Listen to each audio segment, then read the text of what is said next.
میں خوش آمدید دوستو، آج اس ویڈیو میں ہم بات کریں گے کہ نماز کے دوران وسوسے کیوں آتے ہیں اور ان سے کیسے چھٹکارا حاصل کیا جا سکتا ہے تاکہ خشوع و خضوع کے ساتھ نماز ادا کی جا سکے۔ دوستو، اس پر بات کرنے سے پہلے حسب معمول آپ دوستوں سے یہی گزارش ہے کہ اگر آپ نے ہمارا یوٹیوب چینل سبسکرائب نہیں کیا تو ابھی سبسکرائب کر لیں اور بیل آئیکن پر کلک کریں تاکہ آپ کو ہمارے چینل سے متعلق اپڈیٹس ملتی رہیں اور آپ ایسے ہی ہماری ویڈیو سے مستفید رہیں۔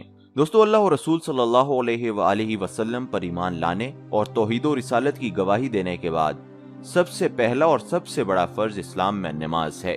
نماز اللہ تعالیٰ کی خاص عبادت ہے جو دن میں 5 دفعہ فرض کی گئی ہے۔ قرآن شریف کی 85 آیتوں میں اور رسول اللہ صلی اللہ علیہ وآلہ وسلم کی سینکڑوں حدیثوں میں نماز کی بڑی سختی سے تاکید فرمائی گئی ہے اور اس کو دین کا ستون اور دین کی بنیاد کہا گیا ہے۔ دوستو، نماز ایک بہترین چیز ہے۔ نماز دین کا ستون ہے۔ نماز جنت کی کنجی ہے۔ نماز مومن کی معراج ہے۔ نماز سرکار اعظم صلی اللہ علیہ وآلہ وسلم کی آنکھوں کی ٹھنڈک ہے۔ نماز قرب الہی جل جلالہ کا بہترین ذریعہ ہے۔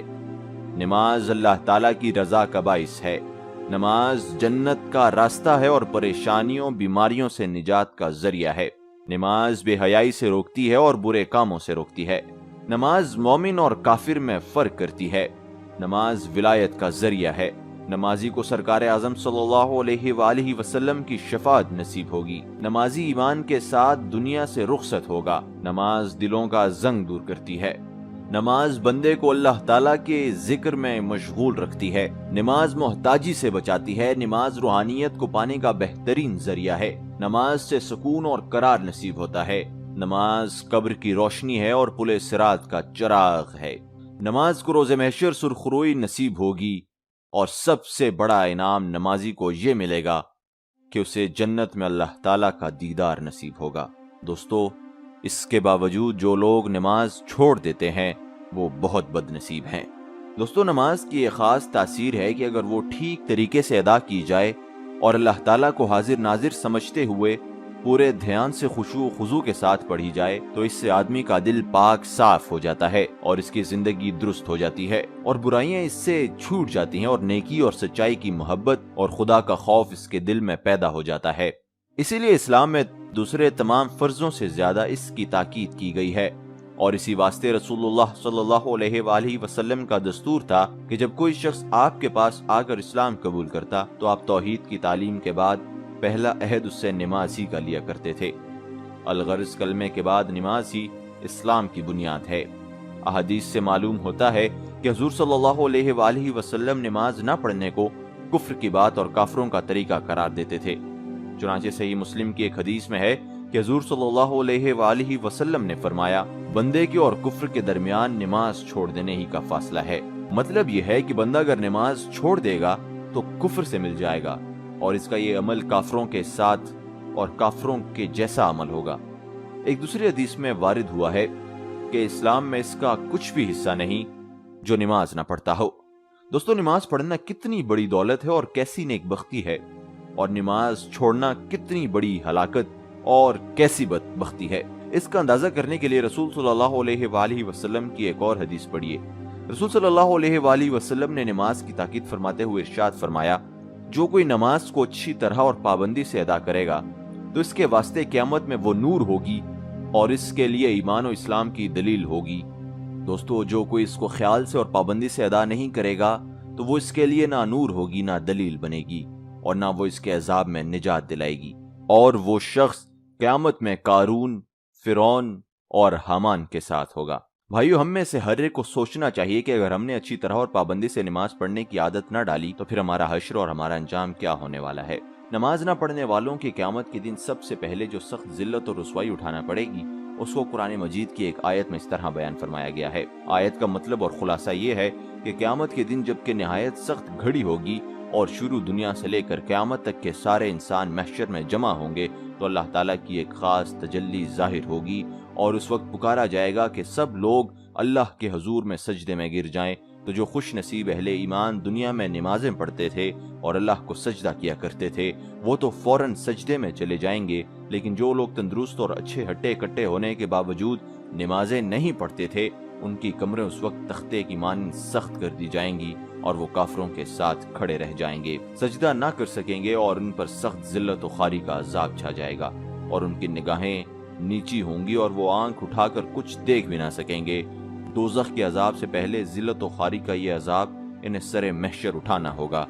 دوستو، بات کرتے ہیں کہ نماز کے دوران ہمارے دلوں میں وسوسہ کیوں آتا ہے اور اس کو کیسے دور کیا جائے، لیکن اس پر بات کرنے سے پہلے یہ جاننا بہت ضروری ہے کہ وسوسہ ہوتا کیا ہے۔ تو دوستو، وسوسے کے لغوی معنی ہے دھیمی آواز، یا شریعت میں برے خیالات اور فاسد فکر یعنی بری سوچ کو وسوسہ کہتے ہیں۔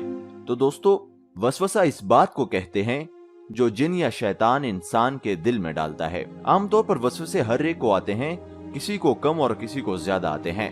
بعض لوگ بہت زیادہ احساس ہونے کے سبب وسوسوں کے متعلق سوچ سوچ کر انہیں اپنے اوپر مسلط کر لیتے ہیں اور پھر خود ہی تکلیف میں آ جاتے ہیں۔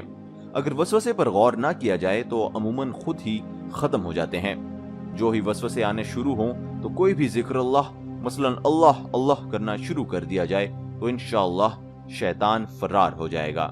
دوستو، مسلمان جس قدر رب تعالیٰ کی اطاعت میں آگے بڑھتا ہے اسی قدر شیطان کی مخالفت اور عداوت بھی بڑھ جاتی ہے، تو وہ طرح طرح کے مکر و فریب کے جال سے بچتا چلا جاتا ہے، اور شیطان اس کو اللہ کی عبادت اور اس کے رسول صلی اللہ علیہ وآلہ وسلم کی سنت سے روکنے کی بھی بھرپور کوشش کرتا ہے، اور طرح طرح کے وسوسے سے دلا کر گندے خیالات ذہن میں لا کر پریشان کرتا رہتا ہے، یہاں تک کہ بسا اوقات جہالت کی بنا پر آدمی اس کے وسوسوں کا شکار ہو کر نیکی اور بھلائی کا کام چھوڑ دیتا ہے اور یوں شیطان اپنے مقصد میں کامیاب ہو جاتا ہے۔ دوستو، بات کرتے ہیں نماز میں شیطانی وسوسے کے علاج کے حوالے سے۔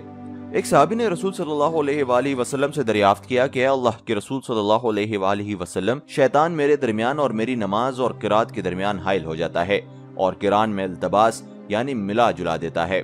آپ صلی اللہ علیہ وآلہ وسلم نے ارشاد فرمایا، اس شیطان کا نام خنزب ہے، جب تو اسے محسوس کرے تو اعوذ باللہ کے پورے کلمات پڑھو اور بائیں جانب 3 بار تھتکارو، تھوک کر دو یعنی تھو تھو کرو۔ صحابی بیان کرتے ہیں کہ میں نے ایسے ہی کیا تو اللہ نے اس شیطان کو مجھ سے دور کر دیا۔ دوستو، دوران نماز میں کوئی سوچ آنے پر نماز باطل بالکل بھی نہیں ہوتی، لہذا شیطان انسان کا ازلی دشمن ہے اور اسے راہ راست سے ہٹانے کے لیے مختلف اقسام کے وسوسے اور خطرات اس کے دل میں پیدا کرتا رہتا ہے، جیسے کہ اللہ تعالیٰ نے قرآن مجید میں ارشاد فرمایا ہے کہ اللہ تعالیٰ نے اس شیطان پر لعنت کی ہے اور وہ کہنے لگا، میں تیرے بندوں میں سے ایک معین حصہ ضرور لوں گا اور انہیں ضرور تیرے حکم سے بہکاؤں گا اور امید دلاؤں گا اور ان کو یہ سکھلاؤں گا کہ جانور کے کان چیرا کریں اور انہیں حکم دوں گا کہ اللہ تعالیٰ کی تخلیق کو بدل دیں، اور جو کوئی اللہ تعالیٰ کو چھوڑ کر شیطان کا دوست بنے گا وہ کھلے نقصان میں سر تا پاؤں ڈوب جائے گا۔ دوستو، ان آیت کریمہ سے معلوم ہوا کہ شیطان انسان کو